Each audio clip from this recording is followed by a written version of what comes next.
আমরা আজকে নিন্দা জানাই জনাব তারেক রহমান প্রধানমন্ত্রীকে। এই দিন না, আরো দিন আছে, এই দিনে নিয়ে যাবে সেই দিনের কাছে।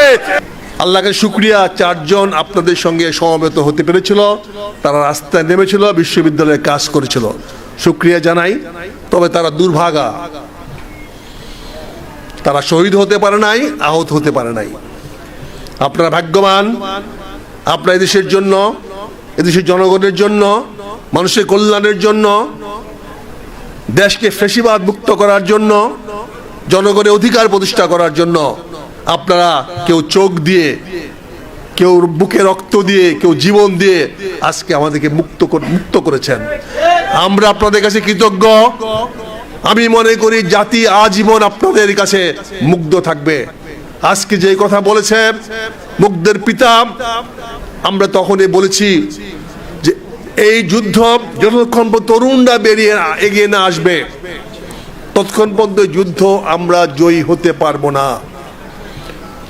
আজকে আপনারা এগিয়ে আসছিলেন, আপনার সন্তানরা এগিয়ে আসছিল, আপনারা সেই ভাগ্যবান, আপনারা সেই গর্বিত সন্তানের পিতা মাতা, যাদের কারণে আজকে আমরা বাংলাদেশ হায়ানা মুক্ত হয়েছি, বাংলাদেশ ফ্যাসিবাদ মুক্ত হয়েছি, স্বৈরাচার মুক্ত হয়েছি।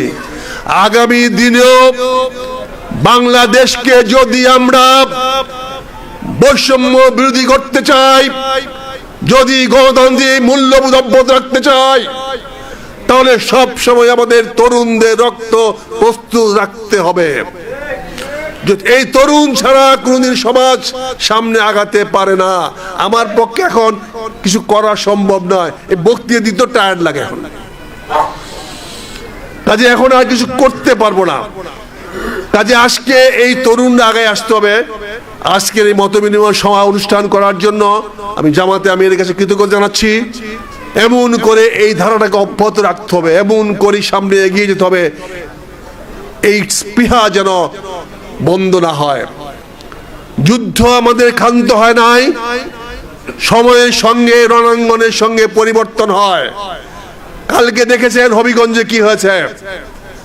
আপনার এখানে যুদ্ধ হতো, জুলাই যুদ্ধ, আর সেখানে আমাদের যারা নেতৃত্ব দিয়েছিল, যারা আপনাদেরকে এই জুলাই যুদ্ধের সেনাপতি ছিল, তাদের প্রতি কি ব্যবহার করা হয়েছে আমি নিন্দা জানাই।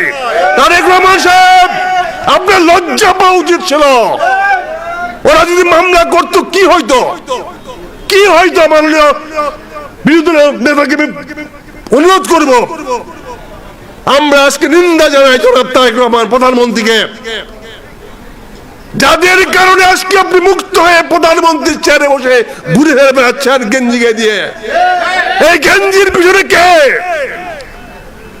এই জুলাই যোদ্ধারা, আর তাদের গায়ে আপনি বাঁশ দিয়ে যান।